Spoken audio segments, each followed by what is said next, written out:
Hello and welcome to ET Garage. Today's video is going to be about this right here.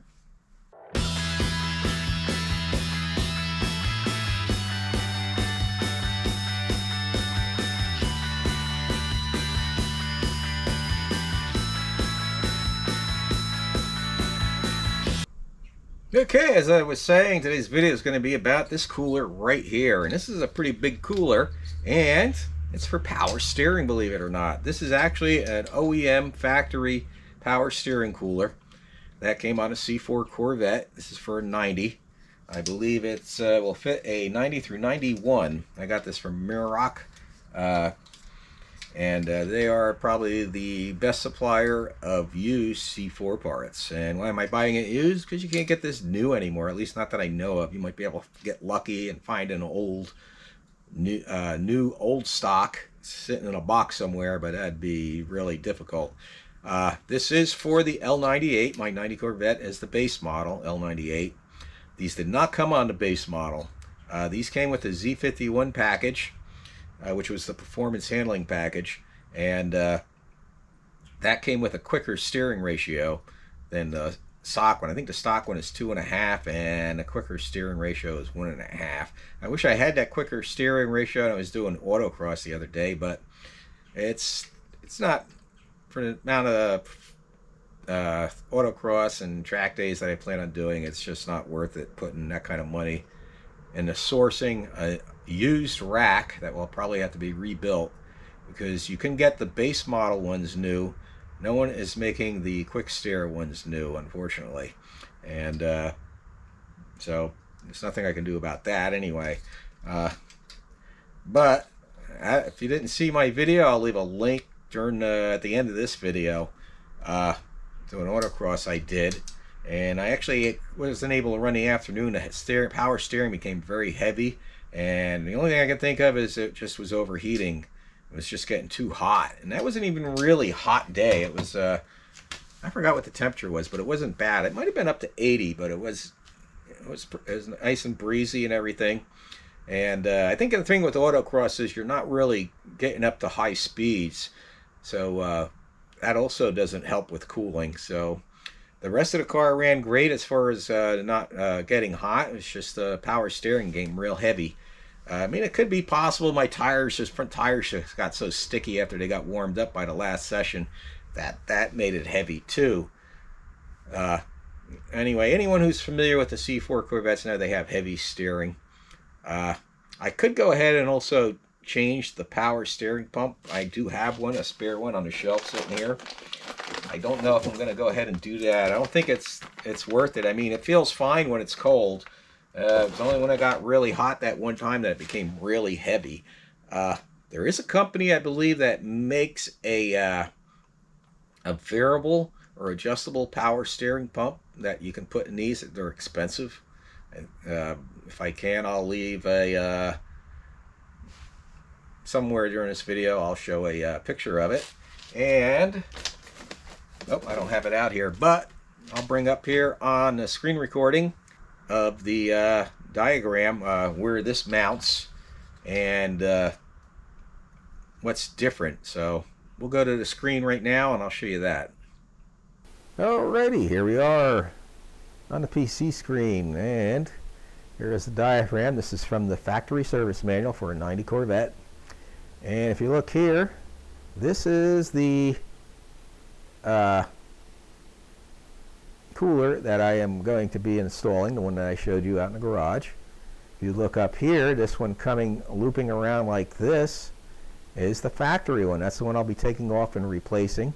Hopefully I can get that off without having to remove the rack or anything, but we'll find out when we get under there. And hopefully the hardest part, I think, is going to be hooking up this line right here. That's going to be difficult to access, and that's what I think that might change. If you look over here in the diaphragm, this is the factory reservoir for the power steering fluid, and up here you have the pump, the pulley, the brackets, all that stuff. Keep in mind, for an LT5 or the ZR1 Corvette that they made in 1990, they used a different cooler, different pump, brackets, different everything. Just keep that in mind. If you have a ZR1, if you're lucky enough to have a 1990 ZR1, it's already going to have the cooler installed, so you don't have to worry about it anyway. But this is what I'm going to have to do, and I guess that just about covers that. We'll go back out in the garage. Okay, we're back out here in the garage, and before you run out and grab one of these, keep in mind, unless you're doing some type of performance driving, you don't need one. You know, save yourself the time and trouble. And one thing I'm scared of is it's going to run too cool. Because I do drive this out in the cool weather. Like for today, it's like the low 40s. Some areas of Pennsylvania, up north, it's in the 30s. I doubt I'm going to, you know, just regular street driving. I'm not, on a hottest day of the year, I never had the power steering overheat. In fact, 62 years old is the first time at that autocross event that I ever had a power steering overheat. So unless you're doing some type of performance driving on a road course or Auto X, don't worry about this. Another thing is, if you can't find one of these, you can use something like a transmission cooler. You'll have to do your own plumbing and mounting and everything.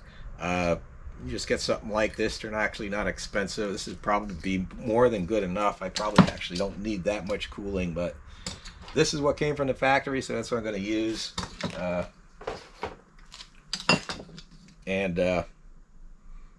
What's nice about this is the brackets are already on the frame for this. So basically, I just got to bolt it in place, disconnect the cooler that's on there, like I showed in the diagram. The cooler that comes with it on the base model is just a line that makes a U. That's all it is.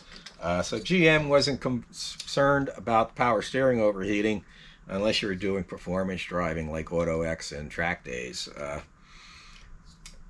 Personally, I think they went overboard on this. This is really big for power steering, I think, but I guess GM knows best, so when it comes to that. I will be sticking this on in the next video, and I might, while I'm doing that and I have the car up in the air, I might go ahead and finally get around to putting the C4 oil cooler back on. Like I said, I'll leave links at the end of this video about that and my thoughts on it. It's not something else you don't need unless your car is running really hot. This was actually standard on a 90 Corvette, and a lot of people take them off. Like this one was missing when I bought it. This was a high mileage car. They get high mileage on them. Of course, everything breaks down, and that's probably what happened with the original. And unless you get really lucky like I did, I found a still new in the box one on eBay for a decent price, and that's I picked that up. And other than that, I also have a used one I picked up off of eBay, which is questionable. I mean, I pressure tested before I put it on. It definitely needed a good cleanup, and I could use it, but I got lucky, got this one, so I'm gonna use this one. And like I said, that'll be the next video, so something to keep in mind. So like I said, don't run out and get yourself a power steering cooler unless you're doing performance driving. Maybe if you live like southwest, or you know, where the temperatures get really hot, it's probably worth it to have it. But like I said, in my 62 years, that's the first time I ever had a power steering overheat on me. And who knows, that might not solve the problem. I might still have to change the pump. Maybe I'll spring for one of those variable ones. That's a lot of money, though. They're what they ask for them. So kind of for what I do, it'd be nice to have, but not necessary, you know. Anyway, I'm going to end the video here. I hope any of the info I gave was helpful. Check in again, or subscribe and hit the notification bell. Thumbs up, thumbs down, whatever makes you happy. And check on the next video, and we'll see how the install goes. So, everybody have a great day. God bless.